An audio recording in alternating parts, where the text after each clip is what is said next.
অনিশ্চয়তায় ঘেরা জীবন, সংগ্রাম যাদের নিত্যকর্ম। মুদ্রার উল্টাপিঠে রয়েছে বৈচিত্র্যে ভরপুর স্বপ্নের মতো জীবন। নদীর সরলতা, কাদামাটির গন্ধ আর সবুজে ঘেরা সুখের জীবন। উলিয়া যাবেন? চাচির বাড়ি কি এই পাশে? কত দূর হাঁটলেন? হাঁটলাম প্রায় 1 মাইলের বেশি তো 1.5 মাইল পর্যন্ত হবো। হাঁটতে হয় না? এখন তো নৌকা অনেক ভিতরে থাকে, চরে যেতে হলে অনেক হাঁটতে হয়। সাথে কে এটা? সাথে নাতিন ভর্তি করে যাচ্ছি। ও, আপনি মাদ্রাসায় ভর্তি করবেন? যাক, মাশাআল্লাহ। উলিয়া গাড়ি তুলে দিই। এটা কি ওর যে জিনিসপত্র? এটা নাতিন, এই খেতা বালিশ।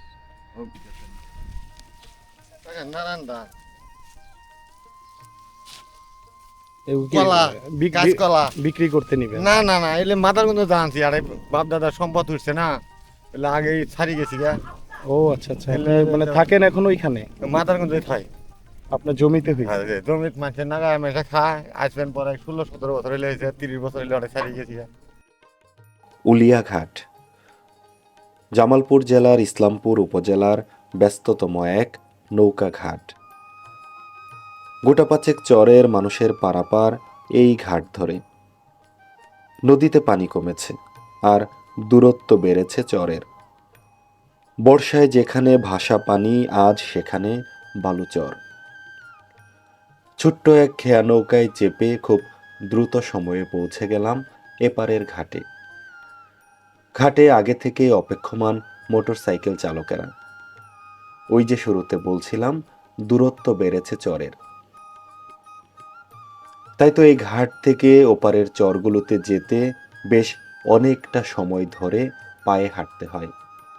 সেই পায়ে হাঁটার কষ্ট লাঘব হয়েছে মোটরসাইকেলে। এক সময় যেখানে স্থান করে নিয়েছিল ঘোড়ার গাড়ি, সেখানে এখন ভাগ বসিয়েছে মোটরসাইকেল। দ্রুতগতির এই যান সহজে মানুষকে নিয়ে যায় তার গন্তব্যে। ঘাট থেকে তীরে ওঠাটা বেশ কষ্টসাধ্য। যাদের মোটরসাইকেলে যাওয়ার সামর্থ্য নেই, তারা পায়ে হেঁটে রওনা দেয় তার নিজস্ব গন্তব্যে। তেমনি এক পরিবার যাচ্ছে তার চরের বাড়িতে। নদীর পাড় ধরে হাঁটছি। বর্ষায় যেখানে অথই জলরাশি, আজ সেখানে ধুধু বালুচর।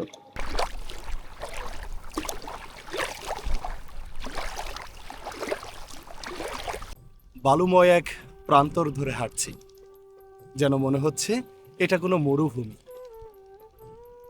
মাথার উপর সূর্যি মামা প্রচণ্ড বেগে আলো দিচ্ছে। বালুর উপরে হাঁটাটা যে কতটা কষ্টকর, যারা বালুতে কখনো হাঁটেনি তারা বুঝতে পারবে না।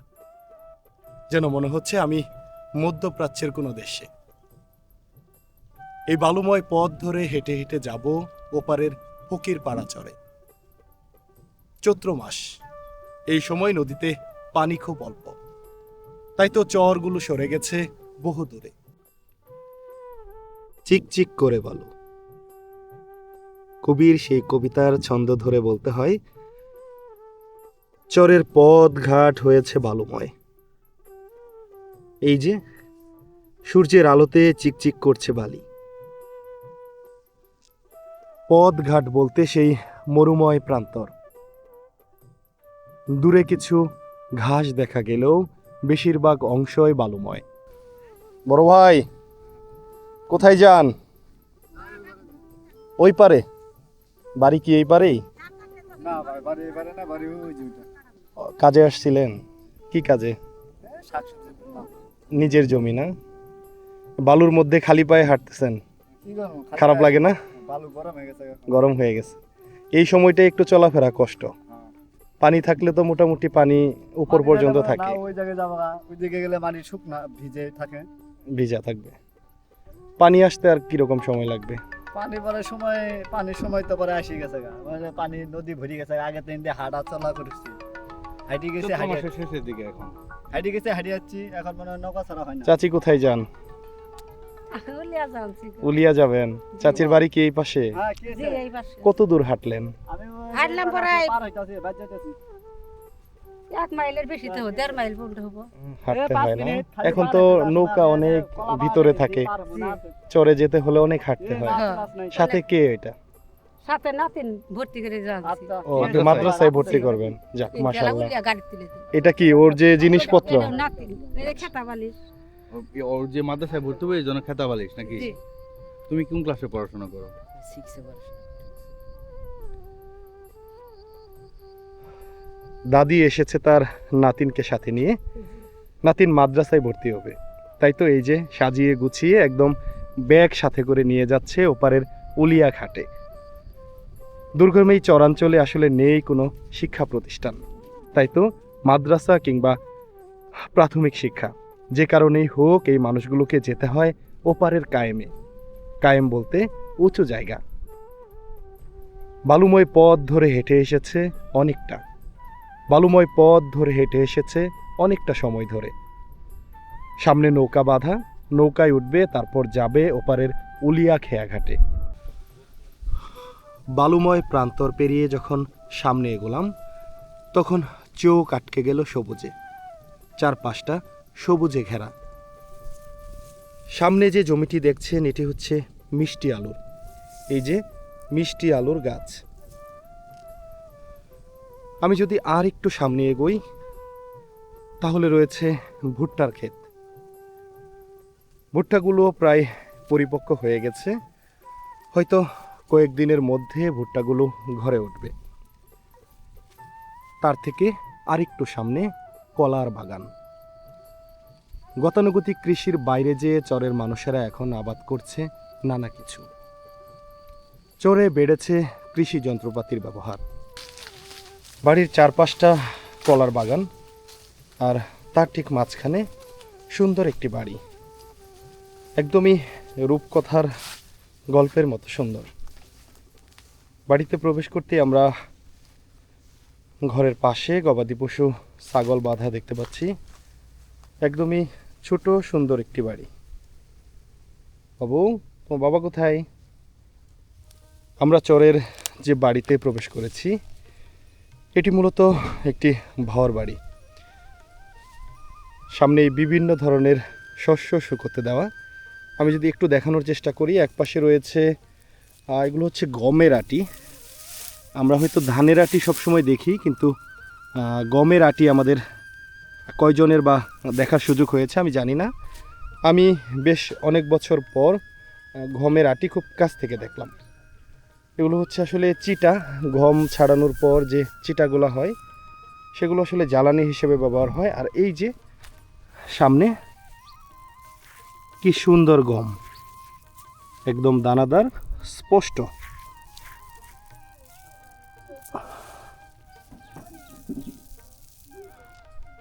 ঠিক সামনেই সুন্দর মরিচ, একদমই লাল টকটকে, একদম টপ যে মরিচগুলো সেই মরিচগুলোই এখানে শুকোতে দেওয়া। আর এখানে শুকোচ্ছে বড়ই।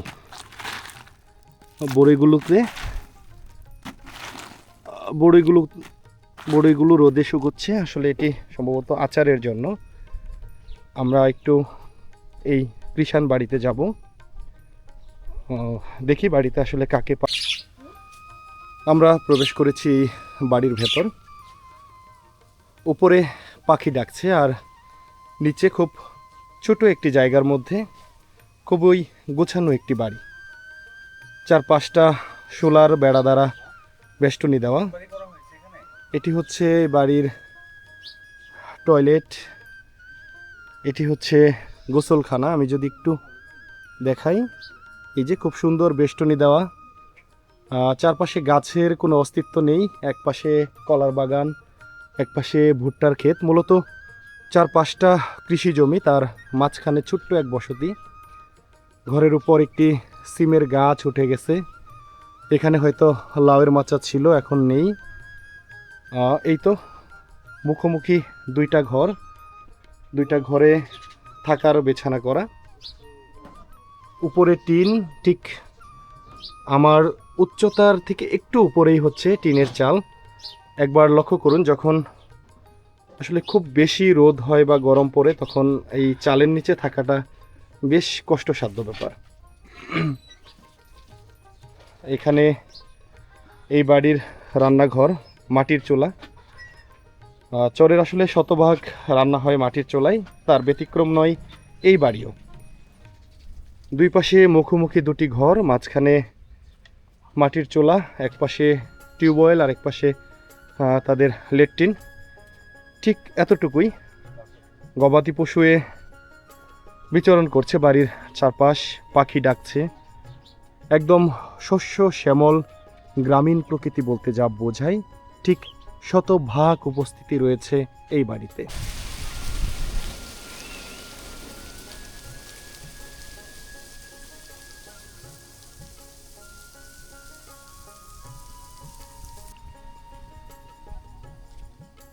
এক পাশে যমুনা নদী, অন্য পাশে বিশাল এক কলার বাগান।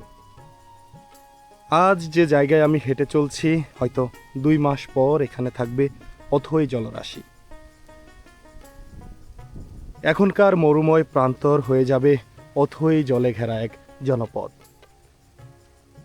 যমুনা থেকে উঠে আসা বাতাসে দুল খাচ্ছে কলার পাতা। সামনে ঝকঝকা এক মেঠো পথ। সেই পথ ধরে হাঁটছি জনপদের খোঁজে। চৈত্রের এই সময়টা নদী এতটাই সংকীর্ণ যে নৌকা ঘাট থেকে চর পর্যন্ত যেতে বেশ অনেকটা পথ পায়ে হাঁটতে হয়। তবে এই পথ হাঁটতে আমাদের খুব বেশি ক্লান্তি লাগছে না, কারণ এত মনোমুগ্ধকর দৃশ্য যখন চোখের সামনে, তখন ক্লান্তি কখন দূর হয়ে গেছে। চোখের সামনে একটি কলার মোচা, অসংখ্য কলা গাছে ভরে আছে এই বাগান। আর কিছুদিন পর বৃষ্টি শুরু হবে, তখন এই জায়গাগুলো ভরে যাবে অথই জলরাশিতে। আজ যেখানে আমি হেঁটে চলছি সেখানে হয়তো আসতে হবে নৌকা যুগে। সামনে শুকিয়ে যাওয়া নদী, বালুর চর পড়েছে, আর সেই বালুর চরে শুকোতে দিয়েছে মরিচ। এই যে আমাদের কৃষক চাচা, সে মরিচগুলোকে পাহারা দেওয়ার জন্য সুন্দর একটি ছাউনি করে নিয়েছে। প্রচণ্ড রোদ, সেই সাথে রয়েছে প্রচণ্ড বাতাস, এই দুয়ে মিলে এক সুন্দর পরিবেশের অবতারণা হয়েছে এই যমুনা নদীতে। এই কাকা নিচে বসে আছে ছাউনি ঘরের নিচে, আর সামনে মরিচ শুকোতে দেওয়া। এই মরিচগুলো আর কয়দিন লাগবে শুকাইতে? এরকম রোদ হইলে 4-5 দিন। এখানে কি আপনারও মরিচ আছে? আপনি কাকে যেন ডাকতেছিলেন? ভাত খাওয়ার জন্য দুপুরের। কাকা কি ধরনের আবাদ মৌসুম করছেন এবার? আবার ফসল এবার বেশি জুত না। বেশি জুত না। শুনলাম আপনাদের ভুট্টার অনেক ক্ষতি হয়েছে। বাকি হওয়ার আগে পড়ে গেছে মাটি। আপনারও ক্ষতি হয়েছে? কতটুকু জায়গা? আমার বোধহয় বিঘে 3 জায়গা পড়ছে, একবারে ঠেট খাইছে। তো কঠিন ঝামেলা। কঠিন ঝামেলা। ওই যে তুলবেন যেমন করেন কামলা দেখলেন না? মরিচ করেন না এবার? হ্যাঁ মরিচ করছি, কম করছেন। তাতে এই মৌসুমটা আবাদ মৌসুম করে কেমন মনে হয়? এবার লস যাবো। এবার লস। এবার লস যাবো। এবার লাভ নেই। এবার চালান তুলে আম। তারপরেও তো আপনারা প্রতি বছরই করেন। হ্যাঁ প্রতি বছর তাও কিছু থাকে। এবার চালান থাকবে না। এবার চালান থাকবে। তো এবার ভুট্টা একটু খারাপ হয়েছে। কতটুকু ভালো লাগাইছিলেন? হয়েছিল, মনে করেন ওই যে বাতাস হইলো না, তখন পড়ে গেছে। পড়ে গেছে, এতে যে দানাটা পুষ্ট কম হয়েছে। সবই আসলে আল্লাহর ইচ্ছা। জি, যদি বৃষ্টি আমরা যেখানে এখন দাঁড়ায় আছি, এটা তো বর্ষাকালে পানি আসে। জি পানি আসে, তখন এইখানে যাদের বাড়ি ঘর, এই মানুষগুলো আসলে কি করে এই সময়টাতে? ওই সময় আশ্রয় পাই না জায়গা, ওখানে উমরে পাওয়া জায়গা ঘর বাড়ি এগুলো তো নষ্ট হয়ে যায় অনেক। নষ্ট হয়, অনেক নষ্ট হয়ে যায়। এ এক অনাবিল শান্তির জায়গা। এক পাশে যমুনা নদী, অন্য পাশে ফসলি জমি। মাঝখানের যে মেঠো পথ, তার দুপাশে নানা নান্দনিকতা। নাম না জানা বিভিন্ন ঘাসে ফুল ধরেছে, দেখতেও বেশ চমৎকার লাগছে। জামালপুর জেলার ইসলামপুর উপজেলার এক দুর্গম জনপদ ফকিরপাড়া চর। চরটি আসলে একদমই সাদামাটা। শতভাগ কৃষকের অবস্থান এই চরে। আমরা প্রবেশ করেছি চরের ছোট্ট এক বাড়িতে, একদম শোলার তৈরি বাড়ি। বাড়ির উঠোনে যখন আসলাম তখন চোখে পড়ল এমন আউরি ঘরের উপর লাউয়ের মাচা। কত সুন্দর লাউ ধরে আছে, একদম কচি ডাঁটা। কীটনাশকবিহীন এই সবজিগুলো খেতেও অত্যন্ত সুস্বাদু। তার ওই ঠিক নিচে গবাদি পশু বাঁধা, দুটি গরু বাঁধা আর আউরিতে দেওয়া কাঁচা ঘাস। এপাশেই রয়েছে মূল বসত বাড়ি, মানে এই ঘরের এই মানুষদের থাকার জায়গা। এখন সকাল গড়িয়ে দুপুর হতে চলল। চরে এই মুহূর্তে চলছে নানা ফসল ঘরে তোলার ব্যস্ততা। ঠিক তেমনি এই পরিবারটিও হয়তো গহীন চরের কৃষি জমিতে গিয়েছে ফসল ওঠাতে। তাই তো বাড়িঘরে শুধু গবাদি পশু রয়েছে, কিন্তু মানুষের উপস্থিতি একদমই নেই। এই যে ঘরের এপাশটাই রয়েছে গবাদি পশু, ছাগল। কৃষানি হয়তো কিছুক্ষণ আগে কাঁচা ঘাস গরু ছাগলকে খেতে দিয়ে চলে গেছে মাঠের কাজে। আবারও দুপুর গড়িয়ে যখন বিকাল হবে তখন ফিরবে এই বাড়িতে।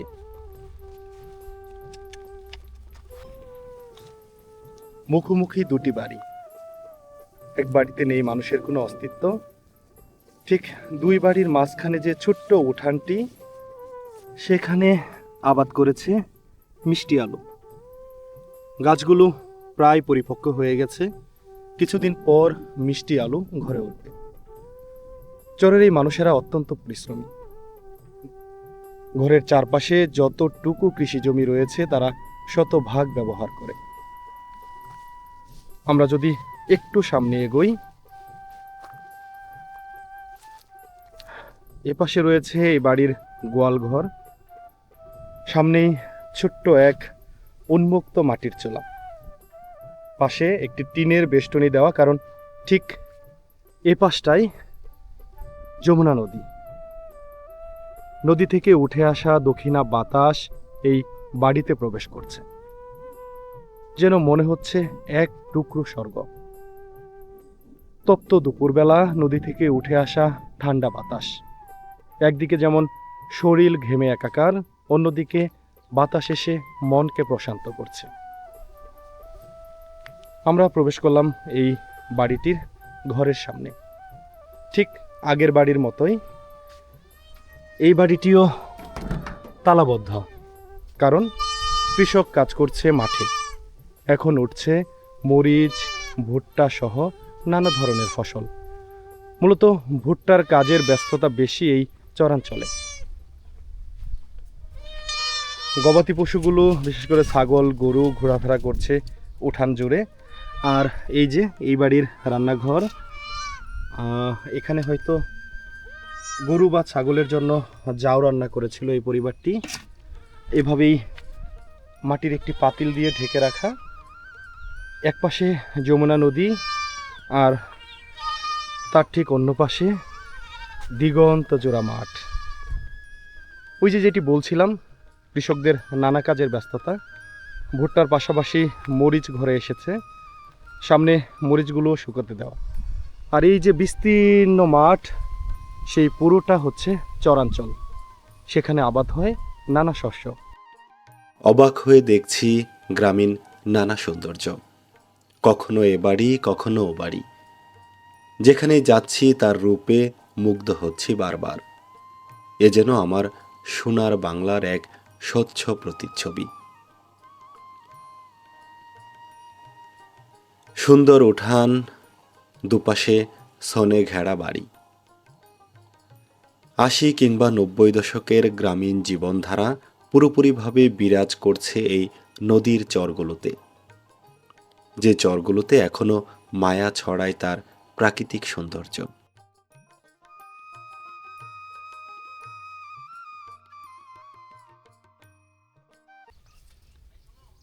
ভাইজান কি এই চরে সবসময় যাতায়াত করেন? হ্যাঁ হ্যাঁ, ওই যে আমার বড় ভাই মনে করেন 6 মাসই মনে চলে থাকে। 6 মাস এখানে থাকে, 6 মাস মনে হয় যে ওই বন্যা- পাশ। বন্যা ওই বর্ষা পাশ। মানে বাওয়ার বাড়ি করে থাকে এখানে। হ্যাঁ হ্যাঁ হ্যাঁ হ্যাঁ।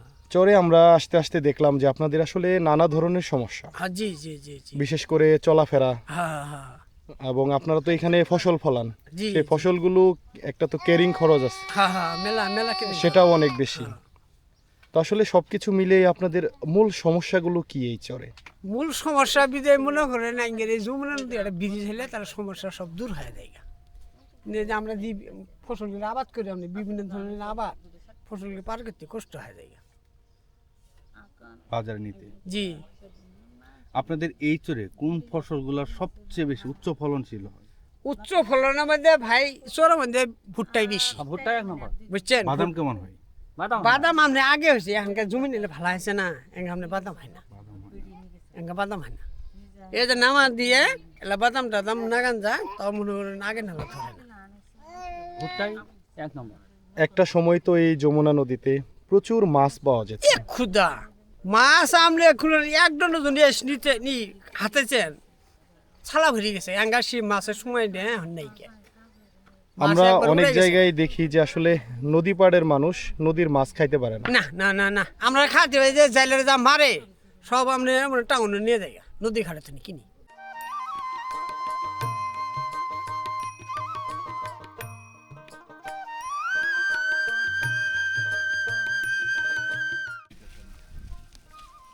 নানানটা